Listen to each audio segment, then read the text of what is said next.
بسم اللہ والسلام علی رسول اللہ۔ ایک سوال ہمارے دارالفتاء میں یہ آ رہا ہے کہ سورہ توبہ کے شروع میں بسم اللہ الرحمن الرحیم کیوں نہیں لکھی گئی، اور کیا ہم سورہ توبہ کے یعنی جب تلاوت شروع کریں تو بسم اللہ الرحمن الرحیم پڑھ سکتے ہیں یا نہیں؟ تو اس حوالے سے تفاسیر میں موجود ہے، تفسیر ساوی میں موجود ہے کہ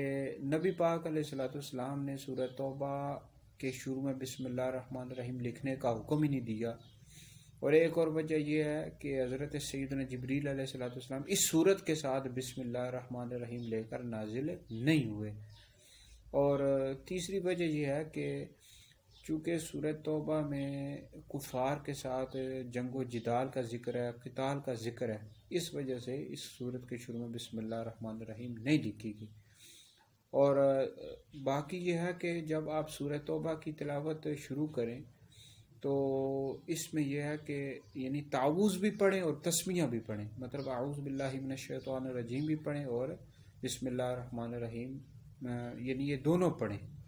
لیکن بہرحال اگر آپ تلاوت کر رہے تھے دوسری یعنی پچھلی صورت کی اور سورہ توبہ آ گئی تو پھر اس صورت میں بسم اللہ الرحمن الرحیم پڑھنے کی حاجت نہیں ہے۔